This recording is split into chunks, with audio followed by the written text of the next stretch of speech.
Welcome to The Backlog, a podcast hosted by ADAPTOVATE. I'm Inaya Johnson, a consultant based in our Los Angeles office. ADAPTOVATE partners with clients to accelerate outcomes by implementing new, transformative ways of working. We are a global firm with offices in North America, Europe, Asia, and Australia. Today, our guest is Matt Boerner, Director of Teacher Leadership Development at Teach for America Miami-Dade.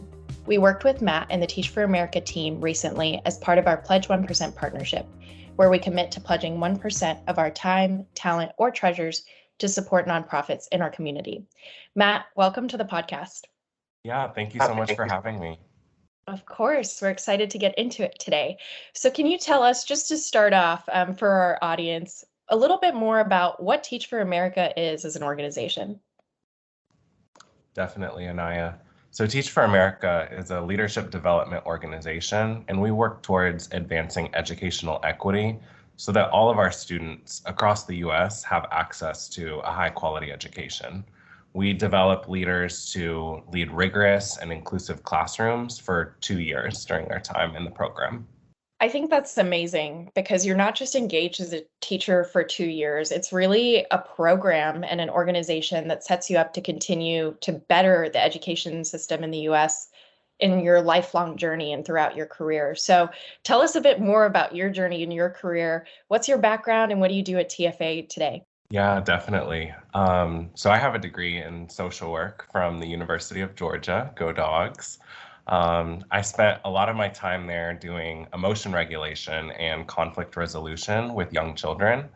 And also during my time there at UGA, a Teach for America recruiter reached out to me and asked if I had ever considered teaching. And I really hadn't at the time, but that seemed pretty aligned to a lot of the work that I had already been doing in college. And so I went for it. And I did the core in Miami in 2019 and taught through the pandemic, which was just quite the experience, if you can imagine, teaching 10-year-olds online. And I now serve as, like you said, the Director of Teacher Leadership Development for Teach for America Miami-Dade, which is just a way of saying that I support the development of 25 of our first and second year core members who are part of our program. That's awesome. And Matt, why Miami? You mentioned Georgia. Do you have a tie to the southeastern region of the United States? Yeah, I definitely knew that I wanted to stay in the Southeast. I'll definitely tell you that Miami does not consider themselves part of the Southeast. Miami is Miami. But I knew I wanted to stay, somewhat close to home. I love the warm weather, and I really just kind of picked Miami off the map, and I've loved it ever since. I think that's really amazing because it puts you in this unique position of teaching in the same region you're now serving. So you've really seen both sides of the house, both what teachers experience day to day and how TFA as an organization works. When we first met, I think it was a few months ago now, TFA Miami-Dade had started to see lower retention numbers, meaning that fewer teachers were finishing that 2-year commitment where they're embedded in a school and serving kids. What is retention and why is it so critical to TFA? Yeah. So retention, when we think about retention, we think about core members completing our program. So completing the 2 years that they have signed up to do as part of their commitment. Retention is so critical because if we don't have our core members, we can't do the work that we've set out to do, which is to create a more equitable education experience for kids across the U.S. At TFA, we really believe that our people are our biggest asset. And so that's why we really have prioritized retention this year. Yeah, and I think thinking through your experience as a teacher as well, I'm sure there's a huge sense of accomplishment after finishing that 2-year program and a lot of opportunities that open up. So lots of benefits too for core members to finish that maybe you can't see when you're in it, but we'll get to that. So at the beginning, what were some reasons that you felt and the team felt retention was starting to drop? You mentioned the pandemic earlier. I'm sure that was one of them. What else were you all seeing? So definitely the pandemic. It's really tough to build community in a new place. And a lot of our core members were coming from across the country, like myself, to teach in Miami. And so number one, being away from friends and family, and then number two, having to be, mostly in isolation throughout the pandemic was really hard for a lot of our core members. At TFA, we really emphasize building community with one another, and really knowing the people that you're doing the work with. That's super important. And so COVID-19 really impacted our ability to do those things and bring our core members together. As a result of the pandemic too, core members were reporting more mental health and wellness concerns, as it was related to, loved ones getting sick, and just their own mental health concerns. There are a couple of other things as well. We had core members who are just struggling to pass their initial certification tests. As a Teach for America core member, you have to pass a couple of tests to get you pre-certified to have a temporary certificate in the classroom. And then finally, and really the biggest reason that we're struggling with retention was a discrepancy between core member expectations, what they were expecting to see in their classroom and at their school site, and then the actual culture, environment, and expectations of their school site. And so, our work together with y'all was really influential in how we thought about bridging that gap between core member expectations and what their administrators were expecting of them. Yeah, and I think, maybe if you don't mind sharing from your perspective, what were some of the expectations you came in with as a core member, and how was that a little bit different? Just so we can get a flavor of what teachers are telling you now that you've sat in TFA, but also your personal experience as a teacher in the classroom. Yeah, and there's a number of little things that you have to know and do as teachers, so far as like taking attendance, entering grades into the grade book. There's some professional development evaluations that you have to fill out and keep track of. And so a lot of those little things, schools have different ways of rolling those out. Sometimes that looks like a formal orientation where all the teachers are together. Sometimes they'll, lean on their veteran teachers and their instructional coaches at the school site to really help walk core members and new teachers through those things. And so as a new teacher, I can remember, feeling lost and feeling like, I was completely out of place. And so something that helped me was just leaning on the expertise of some veteran teachers, and really building those relationships, which I'll talk about a little bit later on. Yeah, and I think that's exactly what we were trying to get to, right? Like, what is the root cause of these expectations? What are teachers actually struggling with? And then how might we be able to solve it just the way you mentioned? So one thing that we used together in our workshops was the 5 whys method to figure out what the deeper root cause was. So we would ask ourselves, for something like certification, why is certification so challenging? Is it the cost of the test? Is it the preparation, the time? Up to 5 times we would ask ourselves, why, to get an answer. And sometimes we found things that were totally out of our control, like lack of financial support for public education in the US, which we know to be a hot topic and an issue across the US, not just in the Miami-Dade region, but also sometimes we found some things that were addressable and in our control.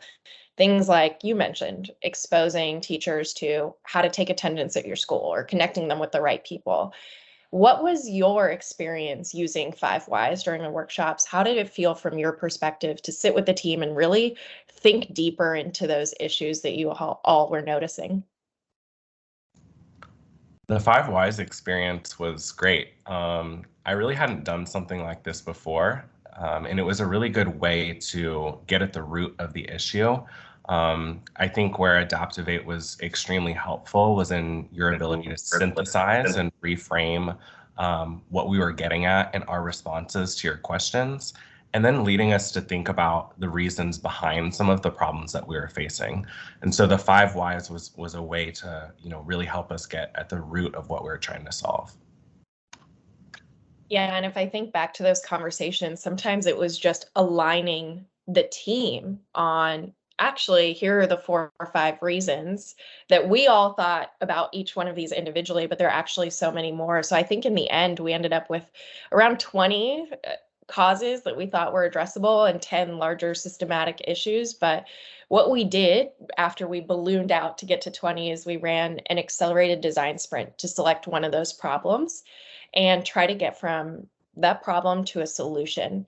So we did that in just 8 hours, and I'm going to ask you, what your experience was in that accelerated type environment. But before I do that, the problem that we selected to solve, and you alluded to this earlier, was how do we expose teachers to real life school scenarios prior to them taking a step into a classroom? That way they're comfortable, confident, and resilient, especially in that first year. So, share with us, what were some of your experiences during the design sprint? What was a highlight? What was uncomfortable? Yeah, so two things are really coming to mind. One, I think the design sprint really helped me think deeply about our program and what core members really need. We often make assumptions about what our core members need, and this really forced us to think about, okay, what is it that core members are really needing and asking for right now, given the changing landscape of education, given the COVID pandemic. And then I think two, the design sprint really helped me to think strategically about how we get core members what they need. So one, what is it that they need? And two, how do we get those things to them? What's funny is that at times I felt kind of uncomfortable during the design sprint because y'all were asking me to think in ways that I hadn't before. And so our day-to-day decisions at Teach for America consist of often doing what we're used to and doing things, how we've always done them. And as a coach, I feel like I'm often in the weeds when it comes to our work. And so it was cool to be able to actually step back and take a more visionary and strategic approach to the work that we do. And I'm super excited about the prototype that we came up with as a team and to see how, what we came up with can really improve our program, which will better serve our core members and then ultimately better serve the students that they teach. Yeah. And I think what you said at the beginning of that about reflecting our own experience onto a solution rather than coming at it from what a customer, in this case, a teacher or core member might want, is something that's a trap for all organizations, right? Not just public sector, nonprofit, but it happens to our industry clients all the time as well. What was that like? Because you had experience in both. Did you feel like you were putting on two hats sometimes as the TFA organizational member, and then sometimes as a teacher sitting in the classroom, and how you would react? Yeah, definitely. And I think that's what was cool about the experience too, is, being on staff now, being able to just think differently about the way that we do train our core members, and thinking back to my own experience and thinking about, what would have been helpful for me. What were some areas where, I feel like our program could have been strengthened. So definitely being on both sides was helpful and my work with the design sprint. Awesome. And what's next for TFA Miami-Dade? Before we hopped on the call, you mentioned it's summer, it's your busy season. What are you all doing right now as you prep for the fall? I think we're just ready to be innovative in the way that we implement our prototype moving forward. I can see some of the elements that we created being implemented as early as this fall, but we'll definitely take some more time to create some of the bigger systems that support core member development moving forward. Core members have asked for more practical techniques and methodologies to use in their classroom, especially around classroom management and lesson planning. And they've also asked for advice around things like gradebook, like we talked about, attendance, contacting parents, and just those little things. And so I think we're ready to respond and provide that for core members so that we can set them up for more success moving forward.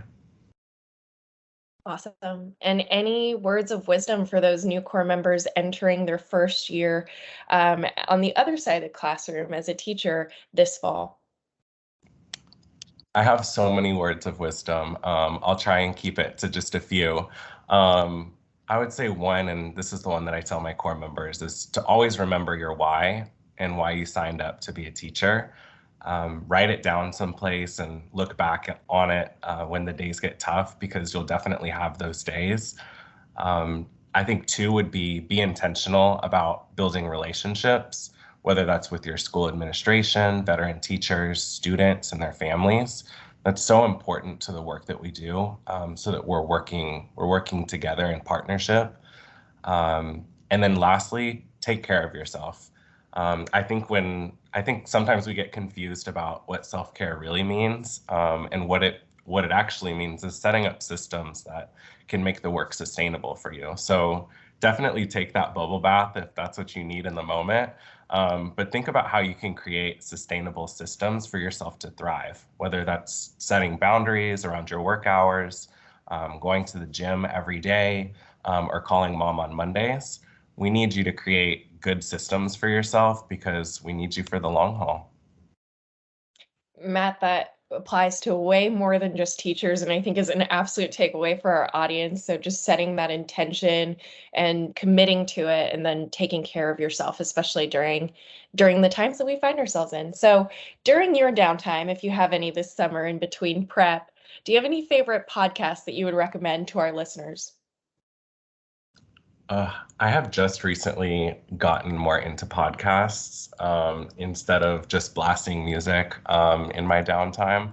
And one of the podcasts that I've really enjoyed is Brene Brown's Unlocking Us. Brene is awesome. And if you care about social emotional learning and vulnerability, she's somebody who's always making me rethink the way that I lead and work with others. And so she has a number of good episodes on her Unlocking Us series. Awesome. We'll have to check that out. Matt, thank you so much for spending time with us today. It was great to have you on the show. Yeah, thanks for having me, Inaya. It's been a pleasure. If you enjoyed this episode, please subscribe to the backlog and leave a review. You can find Adaptovate on all the socials, including LinkedIn, Instagram, and YouTube.